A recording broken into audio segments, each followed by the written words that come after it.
सुप्रभात। हिंदी व्याकरण के कक्षा चतुर्थ के एक नवीन सत्र में आप सभी का स्वागत है। आज हम इस सत्र के अंतर्गत विशेषण नामक पाठ का अध्ययन करेंगे।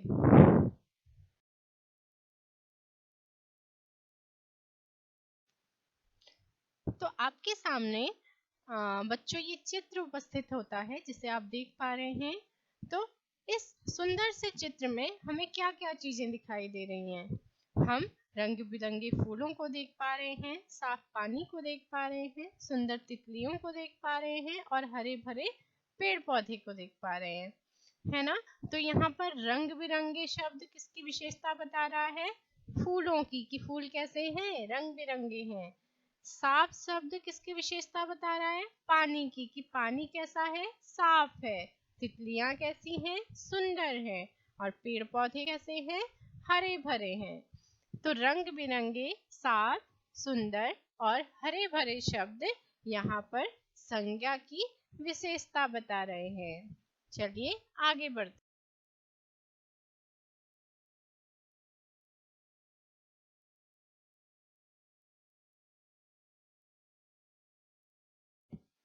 अब यहाँ पर हम जानेंगे विशेषण के बारे में। सबसे पहले तो ये जान लेते हैं विशेषण क्या है, किसे हम विशेषण कहते हैं। तो संज्ञा और सर्वनाम की विशेषता बताने वाले शब्द क्या कहलाते हैं? विशेषण कहलाते हैं। सबसे पहले हम इसका शाब्दिक अर्थ जान लेते हैं कि विशेषण शब्द का क्या अर्थ है।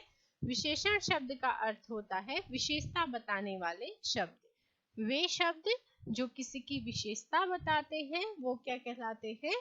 विशेषण कहलाते हैं।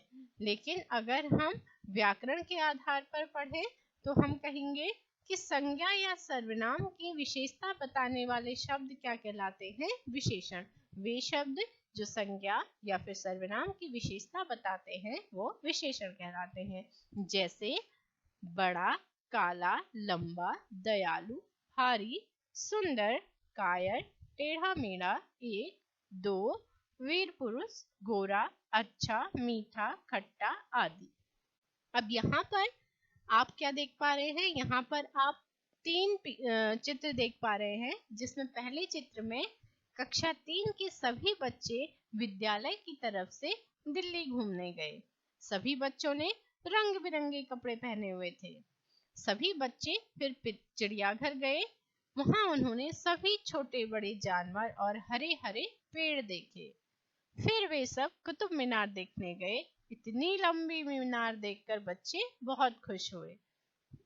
तो यहाँ पर हम क्या पढ़ पा रहे हैं कि कक्षा 3 के सभी बच्चों ने कैसे कपड़े पहने हुए थे? रंग बिरंगे कपड़े। कैसे थे? रंग बिरंगे। जानवर, जब वो चिड़ियाघर गए तो जानवर कैसे थे?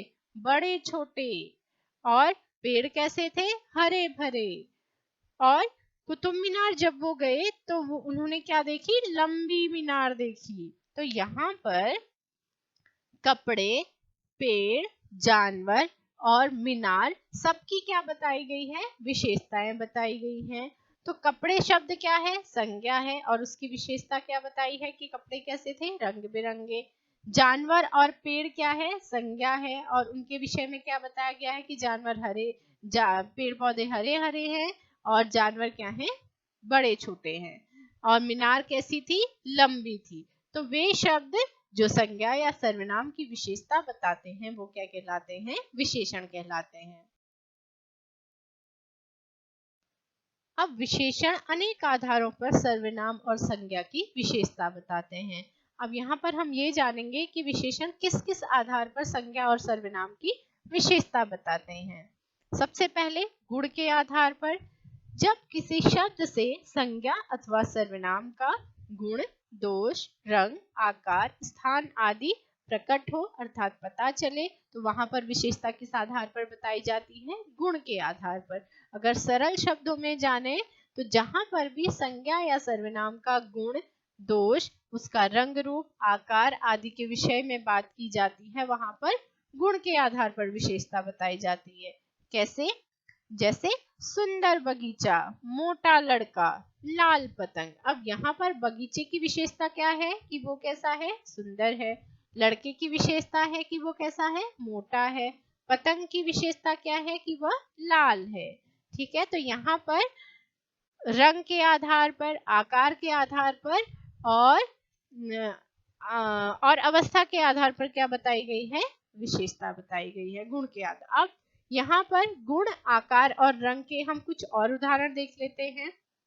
जैसे गुण के आधार पर अच्छा, बुरा, सुंदर, मुलायम, मीठा, शुद्ध, वीर आदि। आकार के आधार पर लंबा चौड़ा, छोटा बड़ा, मोटा पतला, नाटा गोल, चौकोर आदि। रंग के आधार पर काला, पीला, नारंगी, नीला, आसमानी आदि। तो जहां पर भी रंग, आकार, रूप या अवस्था के आधार पर विशेषता बताई जाती है, वहां पर गुण के आधार पर विशेषता होती है। इसके बाद अगला है संख्या के आधार पर।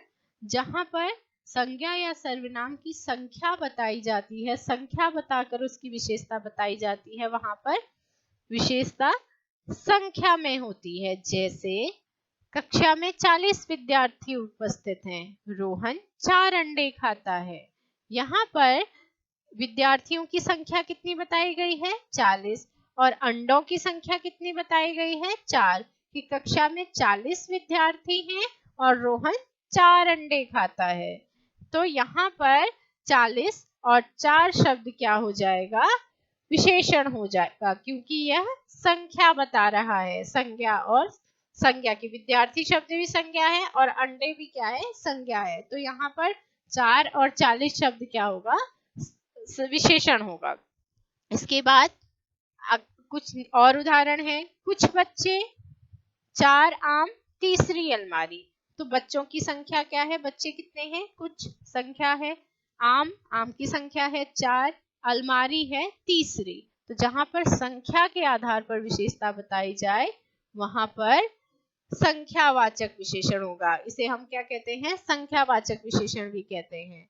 और आधार क्या होता है यहाँ पर विशेषता बताने का, संख्या। चलिए आगे बढ़ते हैं। अब इसके बाद अगला है मापतौल के आधार पर विशेषता।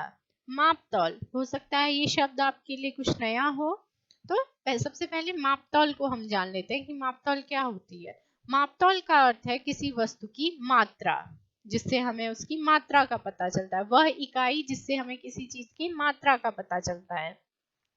तो जब किसी संज्ञा या सर्वनाम की विशेषता किसी शब्द द्वारा उसकी मात्रा के विषय में बताया जाता है, जब किसी शब्द द्वारा संज्ञा या सर्वनाम की मापतौल या उसकी मात्रा के विषय में बताया जाता है, तो वहां पर विशेषता किस आधार पर होती है, मापतौल के आधार पर। जैसे 2 किलो चावल, ढेर सा अनाज, 3 मीटर कपड़ा। तो यहाँ पर 2 किलो किसकी मात्रा बता रहा है, चावल की। चावल शब्द क्या है, संज्ञा है। ढेर सा अनाज, तो यहाँ पर ढेर सा शब्द किसकी विशेषता बता रहा है, अनाज की, कि अनाज कितना है, ढेर सा है। 3 मीटर कपड़ा, तो कपड़े की क्या बताई जा रही है, माप बताई जा रही है कि कपड़ा कितना है, 3 मीटर। तो यहाँ पर मापने के शब्द, नापने के शब्द और तौलने के शब्द। तो यहाँ पर हर जगह संज्ञा की क्या बताई गई है, मात्रा बताई जाती है। तो जब मात्रा के द्वारा संज्ञा की विशेषता बताई जाती है या संज्ञा सर्वनाम की विशेषता बताई जाती है, तो वहां पर मापतौल के आधार पर विशेषता होती है, जिसे हम परिमाणवाचक भी कहते हैं। वो आप अगली कक्षा में पढ़ेंगे, इसका नाम होता है परिमाणवाचक विशेषण। यहाँ पर मापने के शब्दों के बारे में हम पढ़ लेते हैं। 2 लीटर, 1 कटोरी आदि। नापने के 4 मीटर, 100 गज आदि। तौलने के 1 किलो, 100 ग्राम आदि। जहां पर मीटर, लीटर, किलोग्राम, ग्राम आदि में किसी चीज की मात्रा बताई जाती है, माप बताई जाती है, तौल बताई जाती है, वहां पर क्या होता है, मापतौल के आधार पर विशेषता होती है।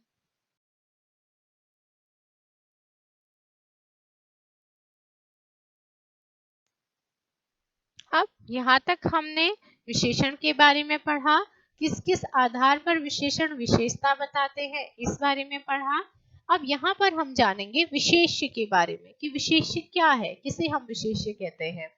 तो विशेषण शब्द जिस संज्ञा या सर्वनाम की विशेषता बताते हैं, वो क्या कहलाते हैं, विशेष्य कहलाते हैं। अर्थात वाक्य में आए संज्ञा या सर्वनाम शब्द ही क्या होंगे, विशेष्य होंगे। ठीक है, जो शब्द विशेषण अर्थात जो शब्द किसी की विशेषता बताते हैं वो विशेषण होते हैं, और विशेषण जिसकी विशेषता बताते हैं वो क्या होते हैं, विशेष्य होते हैं। चलिए उदाहरण के साथ हम इसे समझेंगे। जैसे लाल टमाटर, छोटी लड़की, सुंदर झरना। अब लाल टमाटर, इस चित्र में हम लाल टमाटर देख रहे हैं, तो यहाँ पर टमाटर की विशेषता क्या बताई गई है कि टमाटर कैसा है, लाल है। ठीक है, और लाल शब्द किसकी विशेषता बता रहा है, टमाटर की। टमाटर कैसा है, लाल। तो लाल कौन है, टमाटर। तो टमाटर यहाँ पर क्या होगा, विशेष्य, लाल होगा विशेषण। छोटी लड़की, अब लड़की की विशेषता है कि लड़की क्या है, छोटी है, तो छोटी शब्द यहाँ पर विशेषण है। तो अब छोटी कौन है, लड़की। तो लड़की की विशेषता बताई गई है, तो लड़की शब्द क्या होगा, विशेष्य होगा। अगला है सुंदर झरना। अब यहाँ पर झरने की विशेषता बताई गई है कि झरना कैसा है, सुंदर है। ठीक है, झरना कैसा है, सुंदर है। और सुंदर शब्द किसकी विशेषता बता रहा है, यहाँ पर सुंदर तो हो गया विशेषण, और विशेषण किसकी विशेषता बता रहा है, झरने की, कि सुंदर कौन है, झरना है। तो झरना शब्द यहाँ पर क्या होगा, विशेष्य होगा। तो यहाँ पर लाल शब्द टमाटर की विशेषता बता रहा है, छोटी शब्द लड़की की विशेषता बता रहा है, और सुंदर शब्द झरने की विशेषता बता रहा है। और जिसकी विशेषता बताई जाती है वह क्या होता है, विशेष्य होता है। इसलिए टमाटर, लड़की, झरना, ये सब क्या होंगे, विशेष्य होंगे। अब यहाँ पर कुछ अभ्यास कार्य हम करेंगे जिससे हमें पाठ और अच्छे से समझ में आ जाएगा। अभ्यास कार्य के अंतर्गत पहला प्रश्न है, निम्नलिखित वाक्यों में से विशेषण छांटिए। लाल पतंग आकाश में उड़ रही है। अब यहाँ पर पतंग की विशेषता क्या बताई गई है कि वो कैसी है, लाल। ठीक है, लाल किस आधार पर, रंग, पतंग का रंग कैसा है, लाल। तो यहाँ पर विशेषण क्या होगा, लाल। नेहा एक शांत लड़की है, तो नेहा की विशेषता क्या बताई है कि वो क्या है, शांत है। तो शांत शब्द क्या होगा यहाँ पर, विशेषण। वह बुद्धिमान बालक है, बालक की विशेषता क्या बताई गई है कि बालक कैसा है, बुद्धिमान। बुद्धिमान शब्द विशेषण होगा। 2 किलो सेब ले आओ। अब सेब की मात्रा कितनी बताई गई है, 2 किलो। तो 2 किलो यहाँ पर क्या होगा, विशेषण होगा। यह फूल बहुत खुशबूदार है।